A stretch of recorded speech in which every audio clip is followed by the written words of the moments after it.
Hello everyone, come back to YouTube channel पी1 Rudra corner. आज के वीडियो में हम डिस्कस करने वाले हैं यूकेजी क्लास के बच्चों को इंग्लिश का जो लेटेस्ट सिलेबस है उसमें क्या पढ़ाया जाना है, क्या सिखाया जाना है। और इससे पहले मैंने मैथ्स का भी सिलेबस आपके साथ शेयर किया था। अगर अभी तक आपने नहीं देखा है तो उस वीडियो को भी आप जाकर ज़रूर देख लें। आपको उससे काफ़ी हेल्प मिलेगी बच्चों को क्या पढ़ाया जाना है और कैसे पढ़ाया जाना है। मैंने वहाँ पर सिलेबस के साथ वर्कशीट्स भी आपके साथ शेयर की है ताकि आपको समझने में आसानी हो। आज के इस वीडियो में आप देख पाएंगे कि बच्चों को इंग्लिश के सिलेबस में क्या पढ़ाया जाना है और कैसे पढ़ाया जाना है। मैं यहाँ पर आपके साथ कुछ वर्कशीट्स भी शेयर करूँगी ताकि आपको आसानी हो समझने में कि बच्चों को हमें कैसे पढ़ाना है। तो चलिए वीडियो शुरू करते हैं।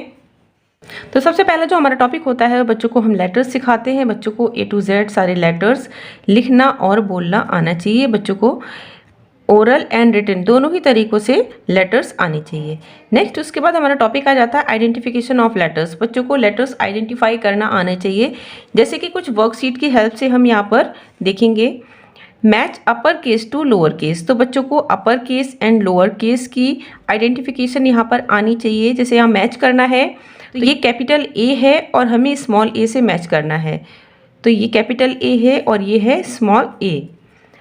नेक्स्ट डी अपर केस में ऐसे लिखते हैं और लोअर केस में हम इसको इस तरह से लिखते हैं। टी को अपर केस में ऐसे लिखते हैं और लोअर केस में ऐसे लिखते हैं। Q upper case and lower case, तो इस तरह से बच्चों को दोनों ही upper case and lower case में लिखना आना चाहिए।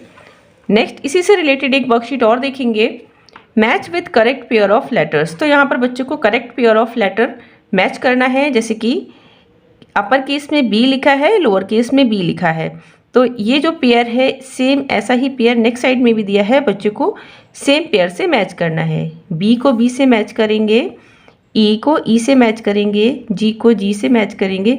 तो इसी तरह से बच्चों को ये वर्कशीट करनी होती है।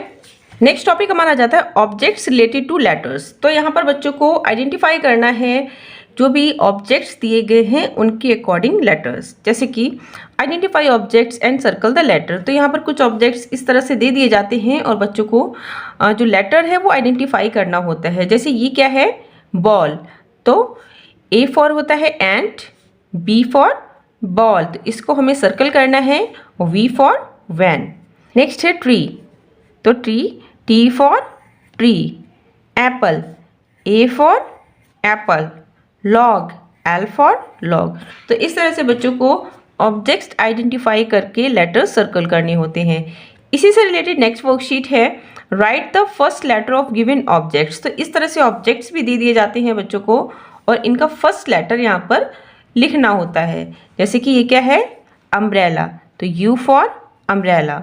ये है flower, F for flower. Pencil, P for pencil and this is kite, के फॉर काइट। तो इस तरह से कुछ वर्कशीट्स बच्चों को दी जाती हैं। इन सारे ही टॉपिक से रिलेटेड ऑलरेडी वर्कशीट्स अपलोड की हुई हैं, तो वो जाकर आप बच्चों को ज़रूर देखें, ये पूरा सिलेबस देखें और सारी वर्कशीट्स की प्रैक्टिस अभी से बच्चों को कराना शुरू करें। जब बच्चों को ऑब्जेक्ट रिलेटेड लेटर्स और आइडेंटिफिकेशन हो जाता है उसके बाद बच्चों को साउंड्स ऑफ लेटर्स बताते हैं। साउंड्स ऑफ लेटर्स क्या होते हैं, चलिए ये भी देख लेते हैं। ये कुछ फोनिक साउंड्स होते हैं। बच्चों को A to Z सारे जो लेटर्स होते हैं उनको हमें कैसे बोलना है, उनकी फोनिक साउंड्स क्या होती हैं। जैसे कि ए एप्पल, बी ब बैट। तो इस तरह से बच्चों को पूरी जो फोनिक साउंड्स है वो सिखाई जाती हैं। इसका PDF लिंक मैं डिस्क्रिप्शन में दे दूंगी, वहाँ पर आप जाकर इसको डाउनलोड कर सकते हैं और बच्चों की अच्छे से प्रैक्टिस करा सकते हैं।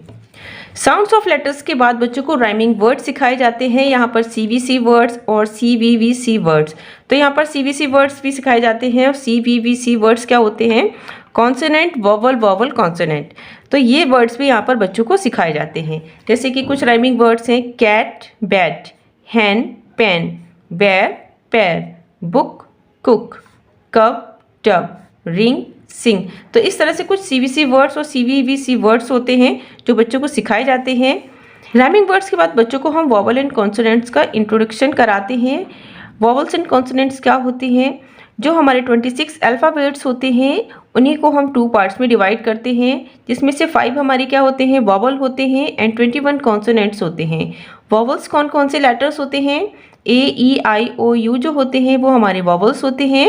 5 वॉवल्स होते हैं एंड 21 कॉन्सोनेंट्स होते हैं। अब इसके बाद जो भी हमारे लेटर्स बचते हैं वो क्या हो जाते हैं, कॉन्सोनेंट्स, जैसे कि बी, सी, डी। बीच में जो भी हमारे लेटर्स ये ए, ई, आई, ओ, यू के अलावा जितने भी लेटर्स हैं वो हमारे सारे क्या हो जाते हैं, कॉन्सोनेंट्स। तो बच्चों को हम इस तरह से बताते हैं। जब बच्चों को वॉवल एंड कॉन्सोनेंट का जो कॉन्सेप्ट है अच्छे से क्लियर हो जाता है, इसके बाद हम बच्चों को आर्टिकल ए और एन को इंट्रोड्यूस करते हैं। ए और एन का जो यूज़ है वो कैसे करना होता है बच्चों को हम यहाँ पर बताते हैं। जैसे कि यूज़ ऑफ ए क्या होता है, if the name of an object begin with a consonant. जब भी किसी भी ऑब्जेक्ट का नेम कॉन्सोनेंट से स्टार्ट हो रहा होता है, शुरू हो रहा होता है, तो वहाँ पर हम ए का यूज़ करते हैं। और यूज़ ऑफ एन क्या करते हैं, if the name of an object begin with a vowel. जब भी किसी भी ऑब्जेक्ट का नेम वॉवल से स्टार्ट हो रहा होता है तो वहाँ पर हम एन का यूज़ करते हैं। कुछ वर्कशीट के थ्रू इसको भी हम अच्छे से समझेंगे। जैसे कि एक क्वेश्चन यहाँ पर दिया है, fill in the blanks with correct article a और एन। तो यहाँ पर कुछ वर्ड्स दिए गए हैं, इन वर्ड्स के आगे बच्चों को ए और एन का यूज़ करना है। सेम यही मेथड यहाँ पर हम यूज़ करेंगे। जब भी किसी ऑब्जेक्ट का नेम कॉन्सोनेंट से स्टार्ट हो रहा है तो वहाँ पर हम ए का यूज़ करेंगे। जैसे कि यहाँ पर दिया है एग, तो ये क्या है, हमारा वॉवल है, तो वॉवल के साथ हम किसका यूज़ करेंगे, एन का। तो यहाँ पर हम लिखेंगे एन, एग।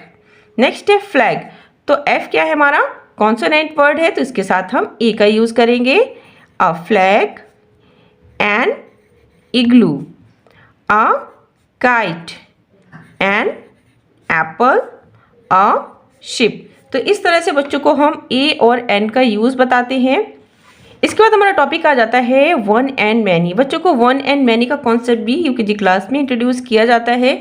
यहाँ पर बच्चों को एस और ई एस जो यूज़ करना होता है वो यहाँ पर सिखाया जाता है। जैसे कि बस, तो बस का अगर हम मैनी बनाएंगे तो क्या बन जाएगा, बसेस। हमने यहाँ पर ई एस का यूज़ किया है। ट्री, ट्रीज़, यहाँ पर हमने एस का यूज़ किया है। स्टार, स्टार्स, यहाँ पर हमने एस का यूज़ किया है। एंड मैंगो, मैंगोज़, यहाँ पर हमने ई एस का। तो बच्चों को वही वर्ड्स यहाँ पर सिखाए जाते हैं जिसमें हम एस और ई एस का यूज़ करते हैं। नेक्स्ट टॉपिक आ जाता है अपोजिट वर्ड्स का। तो अपोजिट वर्ड्स कुछ बच्चों को लर्न कराए जाते हैं। जैसे कि टॉल, टॉल का अपोजिट होता है short, young, old, heavy, light, day, night, fast, slow. तो इस तरह से कुछ अपोजिट वर्ड्स भी सिखाए जाते हैं। नेक्स्ट टॉपिक आ जाता है साइड वर्ड्स का। तो साइड वर्ड्स भी बच्चों को यहाँ पर सिखाए जाते हैं। 2 लेटर 3 लेटर साइड वर्ड्स बच्चों को यूकेजी क्लास में सिखाए जाते हैं। जैसे कि in, on, go, up, if, we, am, at, be, are. तो इस तरह से कुछ साइड वर्ड्स मैंने यहाँ पर लिए हैं। इसके अलावा भी कई सारे साइड वर्ड्स होते हैं जो बच्चों को सिखाए जाते हैं यूकेजी क्लास में। इसके लिए एक सेपरेट वीडियो भी आपके साथ शेयर कर दूँगी। साइड वर्ड्स का यूज़ क्या होता है, बच्चों को साइड वर्ड्स इसलिए सिखाए जाते हैं जब भी बच्चे सेंटेंस रीड करते हैं तो कुछ वर्ड्स ऐसे होते हैं जिनको बच्चे फोनिक के थ्रू नहीं पढ़ पाते हैं, नहीं रीड कर पाते हैं, तो उनको हम डायरेक्ट रीड करना सिखाते हैं ताकि बच्चे जब भी सेंटेंस रीड कर रहे हों तो उसमें अटके ना। नेक्स्ट टॉपिक हमारा आ जाता है use of this, that and these, those. तो यूकेजी क्लास में बच्चों को दिस, दैट, दीज, दोज का भी कॉन्सेप्ट क्लियर किया जाता है। तो दिस का यूज़ हमें कहाँ करना होता है, दैट का यूज़ कहाँ करना होता है, चलिए देखते हैं। डैश इज़ अ बॉल, तो बॉल कहाँ है, पास है। जब भी कोई चीज़ सिंगुलर होती है, एक होती है और हमारे पास होती है तो हम किसका यूज़ करते हैं, दिस का यूज़ करते हैं। तो यहाँ पर हम लिखेंगे this is a ball. Next, dash is a kite, तो काइट कहाँ है, दूर है, एरो से दूर है, तो हम क्या यूज़ करेंगे, दैट। जब भी कोई चीज़ सिंगुलर होती है, एक होती है और हमसे दूर होती है तो हम दैट का यूज़ करते हैं। नेक्स्ट है डैश आर ट्रीज, ट्रीज कहाँ है, पास है लेकिन मोर देन वन है, एक से ज़्यादा है, तो हम क्या यूज़ करेंगे, these, these are trees. Next, dash are mangoes, तो मैंगो कहाँ है, दूर है और क्या है, मोर देन वन है, तो हम क्या यूज़ करेंगे, those, THOSE, those, those are mangoes.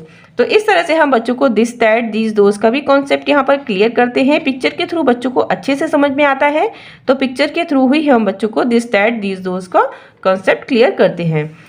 Next topic आ जाता है use of in, on and under in sentence. तो बच्चों को इन, ऑन, अंडर सेंटेंसेस में यूज़ करना सिखाया जाता है।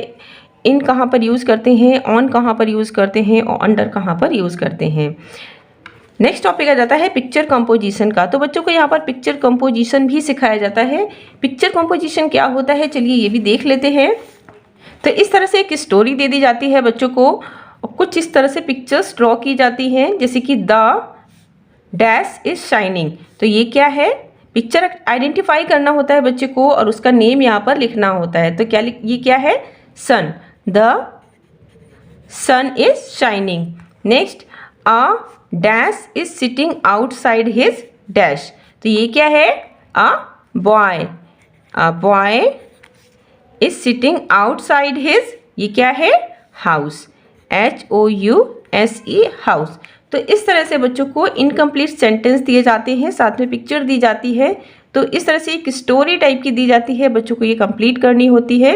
नेक्स्ट टॉपिक आ जाता है जेंडर्स का। तो बच्चों को मेल एंड फीमेल जेंडर्स क्या होते हैं और कैसे आइडेंटिफाई करना होता है, ये सिखाया जाता है। जैसे कि यहाँ पर एक वर्कशीट दी है, मैच द जेंडर्स। तो यहाँ पर मेल जेंडर को फीमेल जेंडर से मैच करना है। जैसे कि किंग, तो किंग का फीमेल क्या होगा, queen. Man, women. Actor, actress, cock, hen. तो इस तरह से बच्चों को कुछ जेंडर्स भी सिखाए जाते हैं। नेक्स्ट टॉपिक आ जाता है पोएम और स्टोरी टेलिंग। तो बच्चों को अलग अलग स्कूल्स में अलग अलग स्टोरीज, अलग अलग पोएम्स सिखाई जाती हैं। नेक्स्ट टॉपिक है एक्शन वर्ड्स। तो एक्शन वर्ड्स क्या होते हैं, बच्चों को ये सिखाए जाते हैं, जैसे कि go, play, stand, sleep, drink, run, jump, walk, read, cook, write, cry. इसके अलावा भी बहुत सारे एक्शन वर्ड्स होते हैं जो बच्चों को सिखाए जाते हैं UKG क्लास में। नेक्स्ट इसके बाद टॉपिक आ जाता है हमारा days of the week and months of the year. तो बच्चों को डेज नेम और मंथ्स नेम और डेज ऑफ द वीक में बच्चों को काफ़ी कुछ सिखाया जाता है, जैसे कि what comes before Friday, what comes after Saturday. तो इस तरह से भी बच्चों को हम यहाँ पर कुछ क्वेश्चंस पूछते हैं, ताकि बच्चों को जो डेज नेम है वो आगे पीछे की भी लर्न होनी चाहिए। नेक्स्ट है मंथ्स ऑफ द ईयर। तो मंथ्स ऑफ द ईयर में भी सेम इसी तरह से क्वेश्चन पुट होते हैं, व्हाट कम्स बिफोर जनवरी या फिर व्हाट कम्स बिफोर मार्च। तो इस तरह से भी क्वेश्चंस के टाइप में भी बच्चों को पूछा जाता है। और मंथ्स की स्पेलिंग, डेज की स्पेलिंग्स भी बच्चों को लर्न करा दी जाती हैं अच्छे से UKG क्लास। तो ये था आज का वीडियो। आज का वीडियो आपको कैसा लगा, I hope informative and helpful लगा हो। वीडियो पसंद आया हो तो वीडियो को लाइक करना, शेयर करना, और चैनल पर फर्स्ट टाइम विजिट कर रहे हैं तो चैनल को सब्सक्राइब कर ले, साथ ही बेल आइकन भी प्रेस कर ले, ताकि आने वाली जो भी वीडियोस हैं उनका नोटिफिकेशन आपको मिल पाए। साथ ही आप UKG क्लास इंग्लिश की प्लेलिस्ट जरूर चेक करें, वहाँ पर आप बंडल ऑफ वर्कशीट्स देख पाएंगे और बच्चों की आज से ही प्रैक्टिस शुरू करा पाएंगे। मिलते हैं नेक्स्ट वीडियो में, तब तक के लिए bye bye and take care.